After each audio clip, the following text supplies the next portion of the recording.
So now we're at the final part of the tour for this property, and this building is really interesting to me for a couple of reasons. This is what's known as the Great Barn, and in 1860, plantation owner Paul Cameron ordered enslaved carpenters on this property to build this building. They started in the summer of 1860, and by December of that year, they were done. This thing is massive and just huge. This was the mule barn.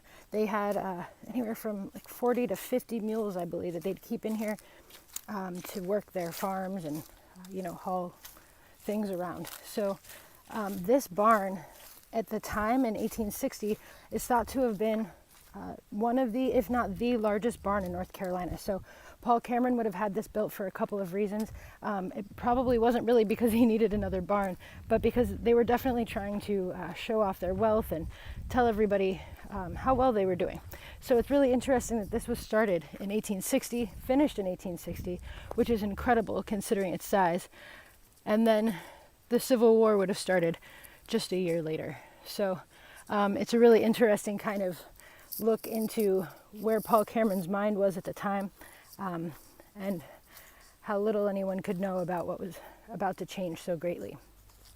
So we won't be able to go into this barn at this moment. That you can do in a couple of ways.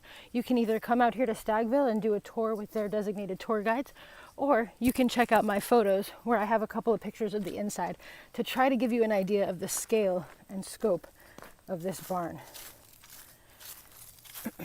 It's 133 feet by 33 feet, and it's all made from wood that was, of course, harvested here on this property, and stones that were harvested or made here from the quarry as well.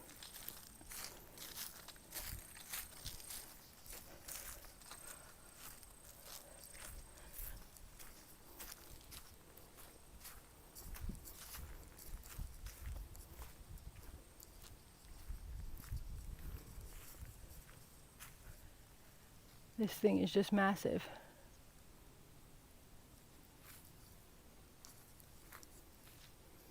Out here in the woods, it looks like we have perhaps some other farming apparatuses.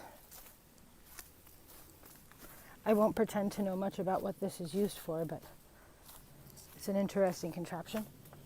If anybody knows, please feel free to chime in and let me know what that might have been used for.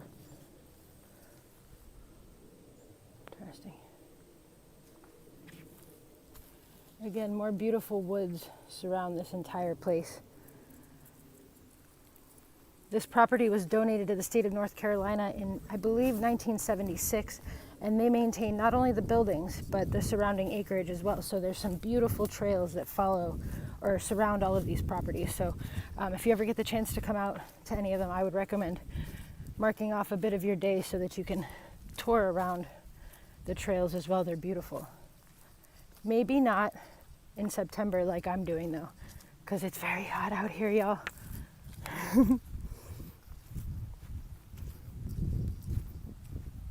Get a close-up of the stones at the bottom.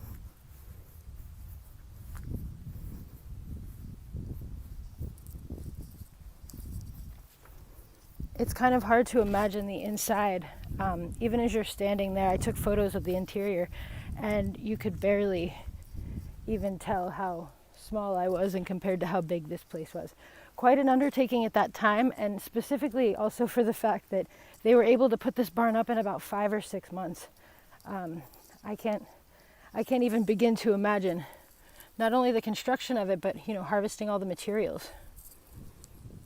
So this is the Great Barn from 1860. Thank y'all for joining me today.